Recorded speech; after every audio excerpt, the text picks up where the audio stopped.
주님의 은혜로 행복한 설을 보내시리라 믿습니다. 예수 믿는 가정의 아름다움을 잘 보여주시자 하고 그렇게 우리가 지난주에 다짐하고 떠났는데 잘 하셨으리라 믿습니다. 가장 좋은 것은 하나님께서 함께 하신다는 것을 늘 보여주시고, 예수 믿는 가정, 예수 믿는 사람은 세상의 욕망이 아니고 하나님의 은혜에 기대어서 더 풍성한 삶을 산다 하는 것을 보여주시는 것이라 그렇게 믿습니다. 이와 같은 은혜가 여러분에게 함께 하시기를 기도드립니다. 19세기에 영국 교회의 부흥운동을 이끌었던 찰스 스펄전이라고 하는 유명한 부흥사 목사님이 계신데요. 그 목사님의 설교지 가운데 이런 예화가 있습니다.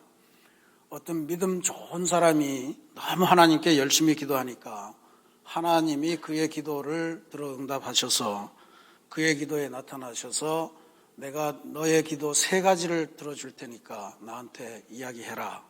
그랬더니 이 사람이 이야기하기를, 하나님, 제가 항아리 3개가 있는데 그 항아리에 첫 번째 항아리에는 매일같이 쌀이 넘치게 하시고, 두 번째 항아리에는 고기가 넘치게 하시고, 세 번째 항아리에는 금화가 넘치게 하소서.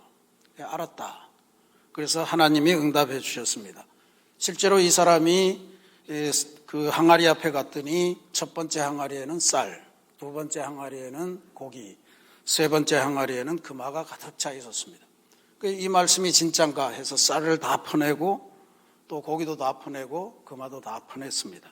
그 다음날 아침에 갔더니 또 한가득 쌀과 고기와 금화가 쌓여 있더라. 근데 그러고 나니까 이 사람이 재미가 들었어요.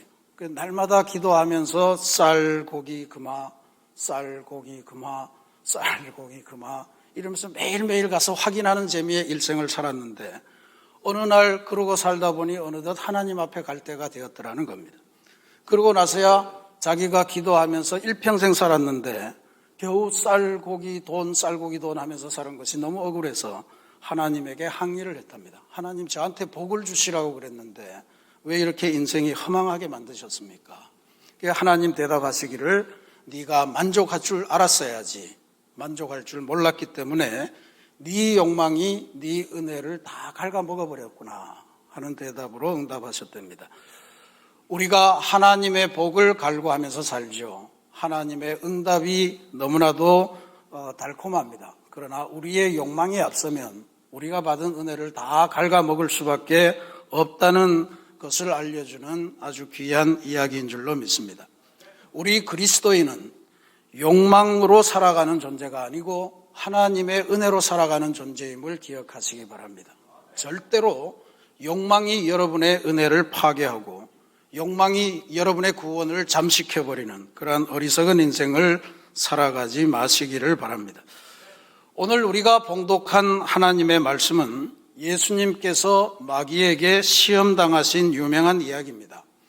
이 이야기는 복음서 중에 마태, 마가, 누가 이 3권의 공이 기록되어 있습니다. 이 마태, 마가, 누가를 우리가 공관복음이라고 그러죠. 공통의 관점으로 기록한 성경이다, 이런 뜻입니다. 근데 여기에서 지금 시험이라고 하는 단어, 이건 우리가 일상생활에서 너무나도 자주 쓰는 단어고 익숙한 단어입니다. 우리 기독교인들은 이 시험이라고 하는 것을 성서를 통해서 2가지로 나누어서 사용하는 특별한 관점을 가지고 있습니다. 첫 번째는 우리가 일반적으로 쓰는 시험이라는 단어로 실력을 검증하기 위해서 치르는 과정, 이걸 시험이라고, 영어로는 테스트라고 이야기합니다. 기독교인들에게 이러한 테스트는 하나님께서 출제하시는 시험이에요. 이 시험은, 테스트는 출제자의 의도를 분명히 알아듣고 그 출제자의 뜻을 잘 수용하면 그 시험에 합격하게 됩니다.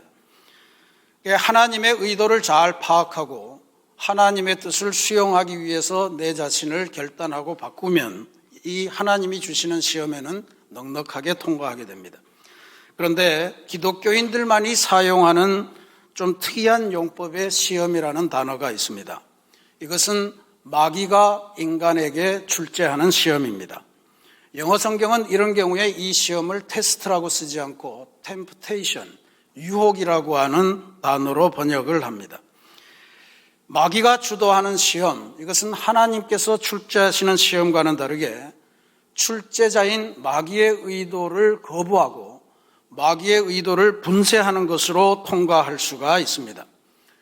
그러니 오늘 예수님께서 당하신 시험은 하나님이 출제하신 시험이 아니라 마귀가 출제한 시험이었고, 그것을 예수님께서는 마귀의 의도를 간파하고 그 의도를 거부하고 그 의도를 분쇄함으로써 승리하신 내용을 기록한 말씀입니다.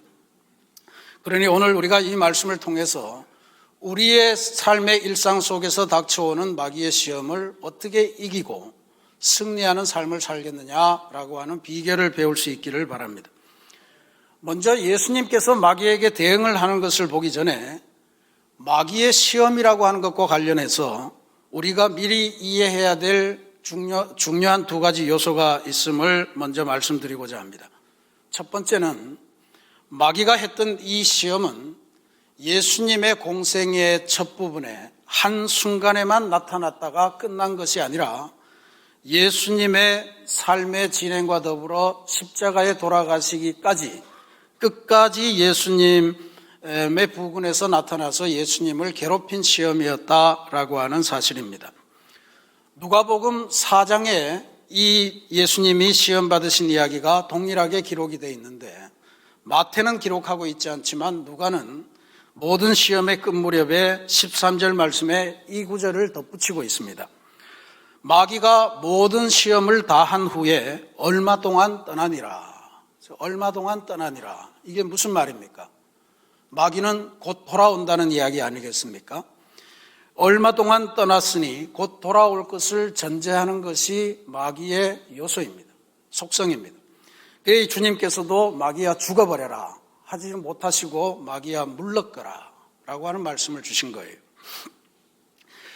예수님의 일생 동안 마귀는 이 시험의 주제를 가지고 이때뿐만 아니고 계속해서 예수님을 괴롭혔고 심지어 십자가를 지시고 가는 그 순간에도 군중들의 함성을 통해서 예수님을 넘어뜨리려고 하고 네가 하나님의 아들이거든 한번 십자가에서 내려와 보라. 그게 얼마나 좋겠냐. 뭐 이런 유혹을 했던 것을 우리가 기억합니다.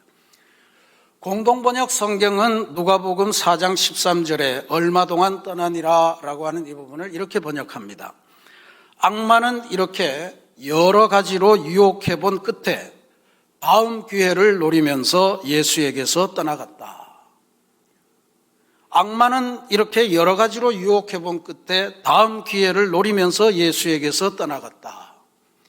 마귀는 언제나 다음 기회를 노리면서 떠나가는 존재임을 기억하시기 바랍니다. 한순간에 끝나지 않습니다. 얼마 동안 떠나는 것이고 다음 기회를 노리면서 호시탐탐 우리를 집어삼키기 위해서 돌아다니는 사자 같은 그러한 모습으로 우리에게 다가오는 것임을 기억하셔야 되고 마귀의 시험은 집요하다 하는 것을 꼭 기억하시고 한 번 이겼다고 영원히 이기는 것이 아님을 기억하시고 기도 열심히 하고 말씀에 의지해서 마귀를 이기고 끝끝내 승리하시는 여러분들이 되시기를 바랍니다. 두 번째로 우리가 먼저 기억해야 될 요소는 마귀의 유혹을 받으시는 예수님의 상황입니다. 예수님의 상태는 지금 40일 금식을 하셨다고 해서 아마 육신은 핍절했을지 모르지만 믿음이 약한 상태라 이렇게 보시면 곤란합니다. 왜냐하면 지금 예수님께서 시험을 받으시는 이 장면은 전체적으로 복음서를 보면 예수님께서 세례를 받으신 직후에 일어난 사건입니다. 예수님께서 세례를 받으실 때 하늘 문이 열리면서 하늘에서 하나님이 음성으로 들려주시는데 이는 내 사랑하는 아들이요 내가 그를 기뻐하노라 하는 말씀을 모든 사람이 들을 수 있도록 공공연하게 만천하에 선포하신 그런 어마어마한 사건을 경험하신 바로 직후다 이거예요. 그리고 이 예수님이 시험을 받으시는 것도 마귀가 몰래 그냥 다가온 것이 아니고 오늘 말씀 1절에 보면 예수님께서는 성령에 이끌리어서 마귀에게 시험을 받으러 광야로 가셨다 하는 말씀이 나오죠. 마가복음 1장 12절에는 더 구체적으로 이야기합니다. 성령이 곧 예수를 광야로 몰아내신지라. 그러니까 성령의 계획을 따라서 지금 예수님이 시험을 받으신다는 이야기예요. 예수님이 왜 시험을 받으셔야 됐는가? 예수님은 전혀 그럴 필요가 없으신 분이죠. 그리고 그런 유혹을 받으실 분도 아니시죠. 그러나 예수님이 이 세상에 사람으로 오신 것은 우리 인생의 궁극적인 승리와 우리의 구원을 위해서 오셨기 때문에 지금 예수님께서는 우리가 이 세상을 살면서 마귀의 유혹을 어떻게 이겨내는가, 그래서 우리 인생을 얼마나 아름다운 결론으로 끌고 갈 수 있겠는가, 궁극적인 승리와 죄로부터의 자유를 얻으려면 어떻게 해야 되는가 하는 것을 몸소 보이시기 위해서 성령의 도우심을 받아서 시험을 받으셨다는 이야기입니다. 그러니까 성령의 도우심으로 시험을 받았으니 성령의 도우심으로 시험을 이기는 것도 또한 당연하게 주어지는 이야기입니다. 그러니 여러분, 세상을 살면서 하나님의 시험은 두려워하시되 마귀가 주는 시험은 두려워하지 마시기 바랍니다. 그냥 시험일 뿐입니다. 우리가 즐겨 부르는 찬송에도 예수가 함께 계시니 시험이 오나 겁없네 맨날 찬송하시잖아요. 두려워하시면 안 되겠죠. 불같은 시험 많으나 겁내지 맙시다. 구주의 권능 크시니 이기고 남겠네. 이 찬송을 날마다 하고 계시니 마귀의 시험을 두려워 마시고 정면으로 부닥치고 성령이 주시는 능력으로 이 시험을 이기시고 승리하시는 여러분들이 되시기를 바랍니다. 어떤 포수가, 사냥꾼이 사냥을 나가서 사슴 2마리를 발견했습니다. 2마리를 발견하고 즉시 2발을 쏴서 한 발은 명중을 시켜서 사슴이 즉사했습니다. 또 한 발은 살짝 빗맞아서 사슴이 피를 흘리면서 도망갔습니다. 포수는 누구를 쫓아갈까요? 포수가 누구를 쫓아가겠습니까? 피 흘리면서 도망간 그놈을 잡으려고 쫓아가는 게 사냥꾼의 본질입니다. 이게 마귀가 하는 짓이에요.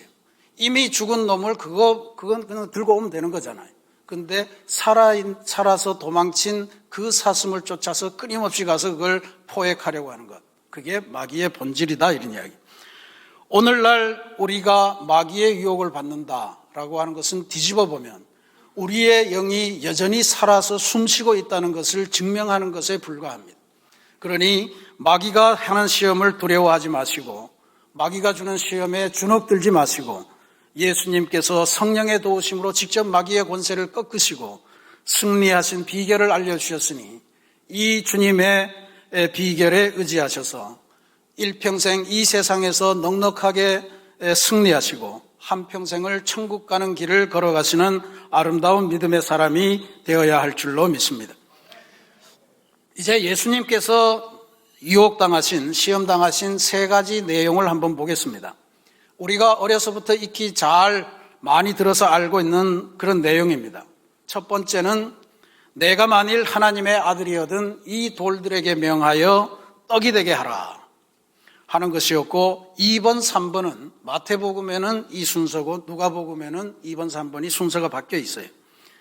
내가 만일 하나님의 아들이거든 이 성전 꼭대기에서 뛰어내려가라. 그러면 하나님께서 천사들을 보내서 네 발끝 하나 다치지 않도록 보호해 주실 것이다 하는 유혹입니다. 3번째로는 높은 산 위에 올라가서 온 천하 만국을 다 보여주면서 네가 만약에 나한테 절하면 이 모든 세상의 것이 다 네 것이 될 것이다 라고 하는 유혹이었습니다. 이 유혹의 핵심은 그게 내용이 뭐든 간에 인간 안에 뿌리 깊게 자리하고 있는 욕망을 부추기면서 욕망으로서 하나님을 배신하고 하나님의 은혜를 접고 마귀의 관계를 따라가도록 요청하는 것에 있다는 것을 기억하셔야 됩니다. 첫 번째 유혹, 네가 만일 하나님의 아들이거든 이 돌들에게 명하여 떡이 되게 하라 라고 하는 이 말씀, 이것을 볼 때마다 우리는 주의하셔야 됩니다. 우리는 아무리 예수를 열심히 믿어도 우리의 내면 안에 세상에 돌아다니는 돌이 세상에 떡이 되면 얼마나 좋을까라고 하는 그러한 욕망을 가졌음을 인정하지 않을 수 없기 때문입니다. 요즘 우리가 세상을 살면서 돌로 떡을 만들려는 수많은 시도들이 넘쳐 흐르고 있음을 인정해야 됩니다. 예수 믿지 않는 사람들은 그걸 대박이라고 이야기를 하는데 우리는 대박의 신화에 매몰되어서는 곤란합니다. 요즘 소위 고위공무원을 임명하는 과정에서 인사청문회라는 걸 하는데 말이죠. 이걸 십수년 하다 보니까 이미 인사청문회에 등장하는 고위 관리들에게 소위 말하는 종합비리 5종 세트라는 것이 있다는 거죠. 그 정도는 다 해야 그래도 장관도 하고 총리도 하고 이런다는 이야기예요. 그게 뭐냐 하면 위장전입, 탈세, 논문 표절, 병력비리, 그리고 부동산 투기입니다. 이와 같은 것들은 다 돌을 가지고 떡을 만들려고 시도하는 사람들이 만들어 놓은 그러한 장치들입니다. 제가 한 가지만 말씀을 드릴까요? 우리 요즘 장례를 많이 치러서 장례 회사에 관심을 많이 가졌는데, 우리 기독교인 사업가가 운영하는 아주 유명한 상조 회사가 있습니다. 뭐 인생에 보람을 준다나 어쩐다나 하는 그 회사에. 근데 이 회사가 업계 1위랍니다. 업계 1위인데 무엇을 했는가 봤더니 중국산 삼배 원가 18,000원짜리를 가져다가 그 상표를 떼고 우리 경상북도 안동에 안동포 상표를 갖다 붙였다는 거예요. 18,000원짜리가 300만 원부터 1,000만 원까지 이 가격을 붙여서 어마어마한 수익을 올렸다는 겁니다. 이게 발각이 되지 않을 수가 있겠습니까? 이게 돌을 가지고 떡을 만들려고 했던 시도예요. 근데 이 크리스찬 사업가가 이게 발각이 되니까 나는 이제 이 상조회사에서 손을 떼겠습니다. 그러고는 나는 이제 목사가 되겠습니다 하고 목사님이 됐어요. 근데 그럼 상조회사로부터 손을 완전히 떼느냐 봤더니 그 부인이 상조회사를 계속 운영하고 이름을 바꾸고 뭐 이렇게 운영하더라, 이런 이야기죠. 돌로 떡이 되게 하려는 시도를 하다가 그것이 막히면서 새로운 형태의 범죄를 만들어가는 인생의 욕망이 끝이 없음을 보여주는 아주 대표적인 사례입니다. 명심해야 됩니다. 우리들이 깊게 명심해야 될 것은 우리 기독교 신앙은 돌로 떡을 만드는 기적을 배우는 것이 아닙니다. 떡이 무엇인지를 제대로 배우고 떡을 만드는 과정을 제대로 배우면서 그 과정에 충실하도록 우리들의 인생관을 변화시키는 거예요. 예수님께서 그 말씀을 이렇게 하셨습니다. 사람이 떡으로만 사는 것이 아니고 하나님의 입에서 나오는 모든 말씀으로 사는 것이니라 그랬습니다.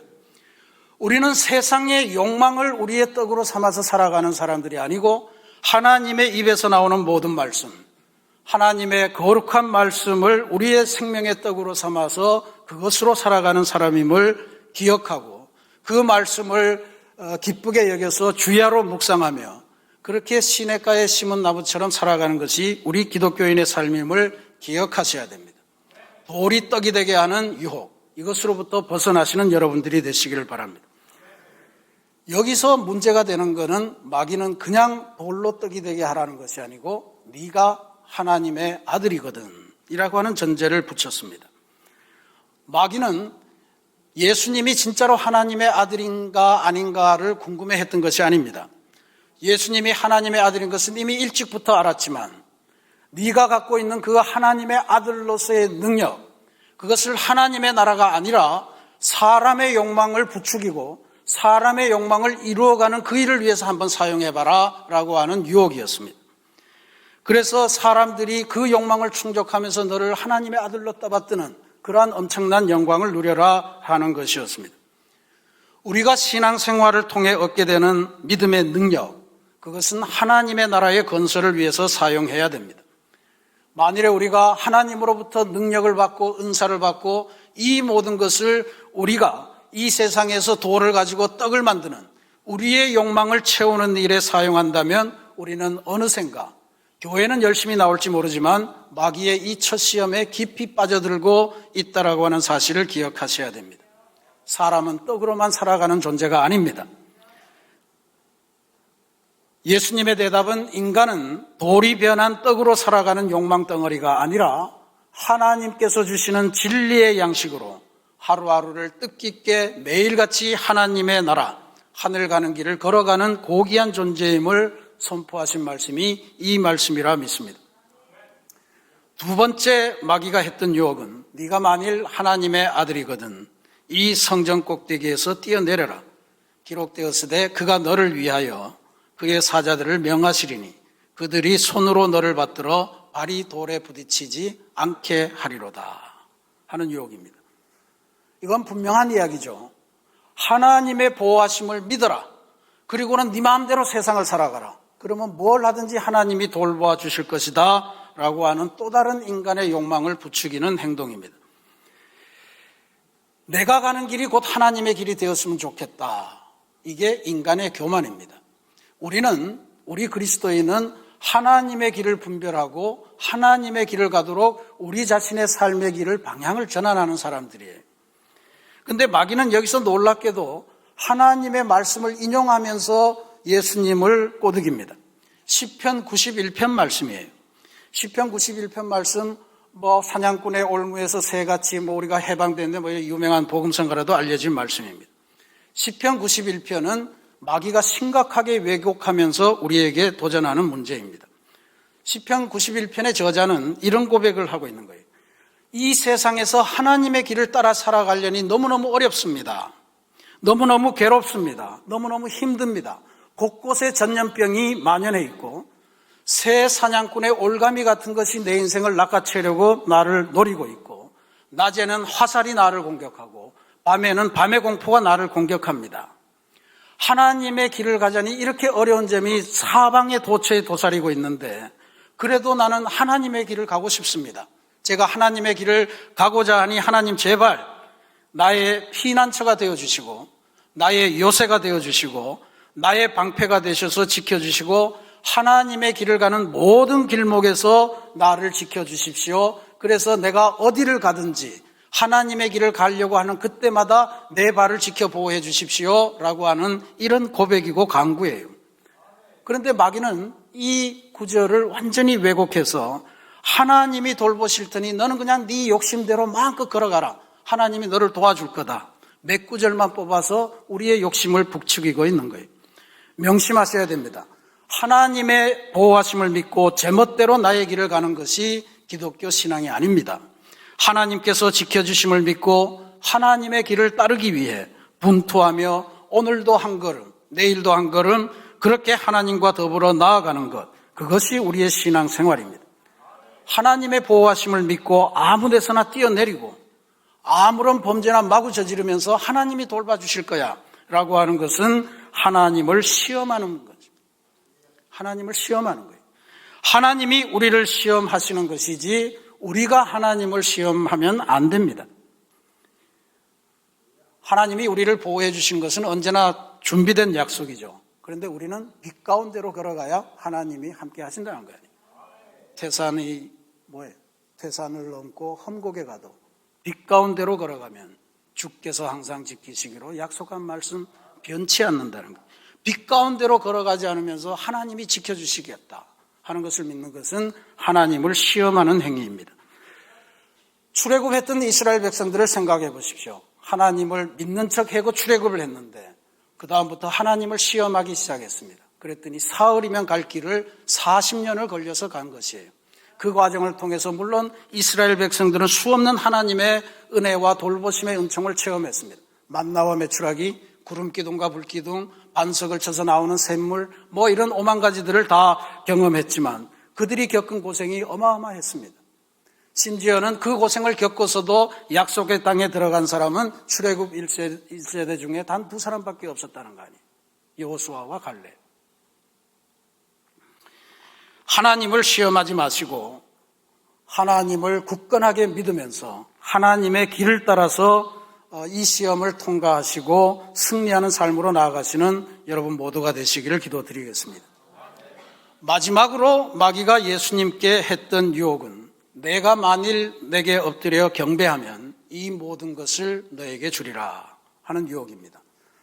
누가복음에서는 내가 만일 내게 절하면 이게 다 네 것이 되리라 이렇게 기록하고 있습니다. 이 모든 것, 다 이런 것은 마귀가 예수님의 산에 데리고 올라가서 보여준 온 세상의 것입니다. 누가는 구체적으로 세상의 권위와 영광이라 이렇게 표현을 했습니다. 이 세상의 모든 권위와 영광이 다 네게 될 텐데 나한테 절 한 번만 해라. 나를 한 번만 경배하라 라고 하는 것이 마귀의 유혹이었습니다. 지금 여기 마귀는 아주 심각한 사실 왜곡을 하고 있는 거죠. 요즘 우리가 자주 쓰는 표현으로 팩트 체크를 하셔야 됩니다. 세상의 모든 권위와 영광이 누구의 것이냐? 이 문제를 먼저 밝혀야 됩니다. 세상의 모든 권위와 영광이 자기 것이라고 지금 마귀가 주장하는 거예요. 이걸 인정해야 그 다음에 그 친구한테서 받는 게 가능하죠.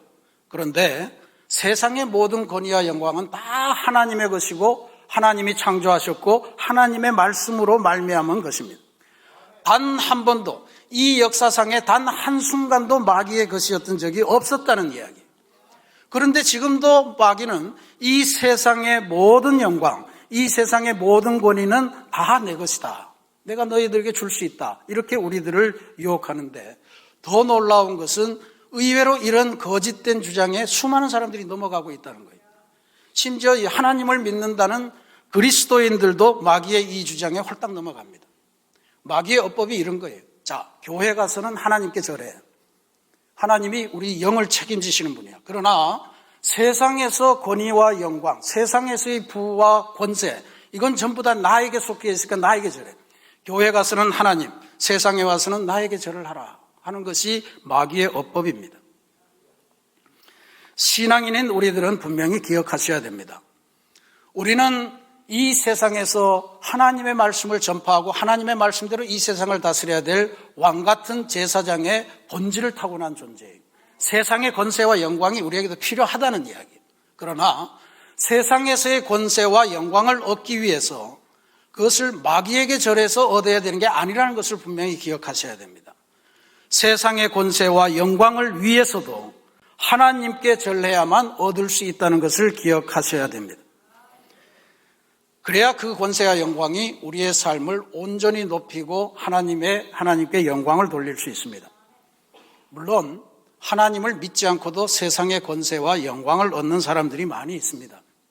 많이 있습니다. 그러나 기억하셔야 될 것은 마귀를 통해서 마귀에게 절하고 얻은 세상의 권세와 영광, 재물, 이런 것은 우리를 파멸로 이끌고 가는 지름길이다라는 것을 기억하셔야 됩니다. 마귀가 지금 세상의 권세와 영광을 다 너에게 줄 테니까 나한테 한 번만 절해라 라고 하는 이 유혹은 이 혼탁한 시기에 누구를 경배해야 될지 모르는 이 세상 사람들을 향해서 세상은 나의 것이니 나에게 절하고 이 세상의 권세를 가지라고 하는 마귀의 전략인 줄로 믿으시기를 바랍니다. 경배의 대상을 혼동시키는 것, 그게 마귀의 전략이에요. 예수님이 아주 명쾌하게 정리하셨습니다. 주 너의 하나님을 섬기고 그분만을 경배하라 라고 하는 것이 예수님의 대답입니다. 우리의 영의 문제를 위해서도 우리의 육의 문제를 위해서도 우리는 오직 하나님만을 경배하고 하나님께로만 권세와 영광을 얻어내야 된다는 점을 분명히 명심하시기를 바랍니다. 사랑하는 우리 새신교회 성도 여러분, 예수님께서 시험 받으신 이 사건을 통해서 예수님의 그 대응 방법을 통해서 욕망에 이끌리는 인생의 문제점을 또 한계를 이기시고 하나님의 은혜로 이 세상에서 천국을 누리시는 영적인 비결을 배우시기를 부탁드립니다. 인생은 세상에서 부정하게 만들어진 떡으로 살아가는 것이 아닙니다. 오직 하나님의 입에서 나오는 모든 말씀, 하나님의 진리로 살아가야 되는 것인 줄로 믿으시고 자신감 있게 하나님에게 의지하시기를 바랍니다. 특별히 세상의 권세와 영광을 얻기 위해서, 특별히 여러분의 자녀들을 위해서는 무엇보다도 하나님을 경배하는 믿음을 가르치시기 바랍니다. 절대로 하나님을 시험하지 마시고 우리의 인생길을 하나님이 기뻐하시는 길로 가도록, 선한 사람의 길로 가도록 그렇게 우리 인생의 길을 만드시고 여러분 자녀의 길을 예비해 주시기를 부탁드립니다. 욕망이 이끄는 인생을 이기는 길은 하나님의 진리의 말씀 위에 굳건하게 서는 것임을 기억하시고 무엇보다도 먼저 하나님의 나라와 그의 일을 먼저 구하는 믿음을 놓치지 마시기 바랍니다. 지금 이 설교를 듣고 있는 이 순간에도 마귀는 여러분들 마음의 한켠에서 유혹하는 소리를 끊임없이 들려주고 있을 겁니다. 반면에 하나님의 음성은 세미하게 들려올 것입니다. 마귀의 유혹하는 음성에 이끌리지 마시고 세미하게 들려오는 구원하시는 하나님의 음성에 더 귀를 기울이시고 그 말씀을 따라서 한 걸음 한 걸음 나아가시기를 부탁드리겠습니다. 마귀의 권세를 거부하십시오. 마귀의 시험을 거부하시고 마귀의 시험을 이기시고 하나님께서 기뻐하시는 인생, 또 그래서 늘 하나님의 나라를 살아가시는 복된 인생의 주인공들이 되시기를 주님의 이름으로 축원합니다.